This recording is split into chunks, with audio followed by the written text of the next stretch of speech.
안녕하세요 여러분. 오늘의 흥미로운 기사 내용은 이스라엘 특공대 하마스 터널에서 인질을 구출하다 그리고 70년대 폐쇄된 원자력 발전소를 다시 살릴 수 있을까? 에 관한 것입니다. 우선 좋아요 버튼을 누르고 채널 구독 및 알림 설정도 잊지 마세요.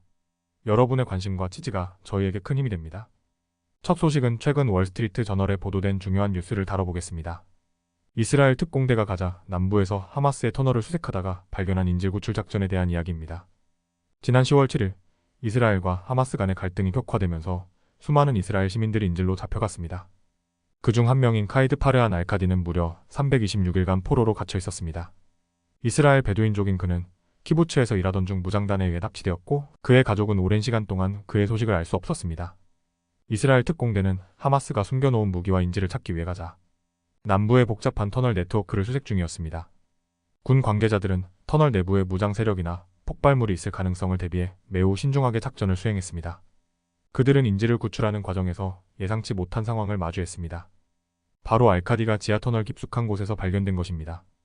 이날 작전은 무장 세력과의 충돌 없이 인질을 구출하는 드문 사례로 기록되었습니다. 이스라엘 군은 알카디를 신속히 헬리콥터로 후송해 소로카 의료센터로 이송했습니다. 그는 거의 1년 가까이 포로 생활을 하며 쇠약해졌지만 다행히 건강 상태는 양호하다고 전해졌습니다. 병원 밖에서는 그의 가족들이 감동적인 재회를 했고 그의 동생은 마치 죽음에서 살아난 것 같다며 기쁨을 감추지 못했습니다. 이번 사건은 이스라엘 군이 터널에서 살아있는 인질을 구출한 첫 사례로 하마스가 여전히 많은 인질을 가자 지구 내에 숨겨두고 있을 가능성을 암시합니다. 인질들의 억류된 위치와 상황에 대한 미스터리가 더욱 깊어졌으며 이는 이스라엘 군과 정부의 큰 과제로 남아있습니다. 이스라엘 정부는 하마스와의 협상을 통해 남아있는 인질들의 석방을 추진하고 있지만 그 과정은 쉽지 않아 보입니다. 네타냐후 총리는 구출 작전과 협상을 통해 가능한 모든 수단을 동원해 인질들을 석방하겠다는 의지를 밝혔습니다. 하지만 여전히 하마스와의 협상에서 큰 진전은 없는 상황입니다. 오늘 소개해드린 이야기는 단순한 군사 작전을 넘어서 가족을 기다리는 사람들의 절박한 심정과 국제, 사회의 복잡한 이해관계가 얽혀있는 중요한 사건입니다. 앞으로 이스라엘과 하마스 간의 갈등이 어떻게 전개될지 그리고 남아있는 인질들이 무사히 구출될 수 있을지 주목해봐야 할 것입니다. 두 번째 소식은 최근 월스트리트 저널에서 보도된 1970년대에 폐쇄된 원자력 발전소가 다시 재가동될 가능성에 대해 이야기해보겠습니다. 이 이야기는 원자력 에너지와 관련된 새로운 패러다임을 보여주고 있으며 여러분의 관심을 끌기에 충분할 것입니다. 미국 미시간주에 위치한 팰리세이즈 원자력 발전소는 1971년에 건설되어 한때 80만 가구에 전력을 공급하던 중요한 시설이었습니다. 하지만 2012년에 운영 비용이 높아 폐쇄되었고 2022년에 완전히 문을 닫았습니다. 그 이후로 2년이 지난 지금 놀랍게도 이 오래된 발전소를 다시 가동하려는 계획이 추진되고 있습니다. 원자력 에너지에 대한 관심이 다시 부활한 이유는 무엇일까요? 첫 번째로는 급증하는 전기 수요와 재생 가능 에너지에 대한 투자 때문입니다. 특히 AI 서버팜과 데이터 센터의 전력 소비가 급증하면서 전력의 안정적인 공급이 그 어느 때보다 중요해졌습니다. 이에 따라 미국 연방정부와 미시간주는 팰리세이즈 발전소를 재가동하는데 20억 달러를 투자하기로 결정했습니다. 이 프로젝트는 폐쇄된 원자력 발전소가 재가동되는 세계 최초의 사례가 될 가능성이 큽니다. 이는 단순히 한 발전소의 재개를 넘어 전 세계적인 에너지 전략 변화의 상징이 될 수 있습니다. 지난 몇 년간 우리는 천연가스를 이용한 전력 생산이 더 저렴해지면서 원자력 에너지에 대한 의구심이 커졌습니다. 특히 체르노빌, 후쿠시마와 같은 대형 원자력 사고는 대중에게 큰 충격을 주었고 원자력 발전에 대한 신뢰를 흔들었습니다. 그러나 최근 들어 원자력 에너지는 풍력, 태양광과 함께 재생 가능 에너지로 다시 평가받고 있습니다.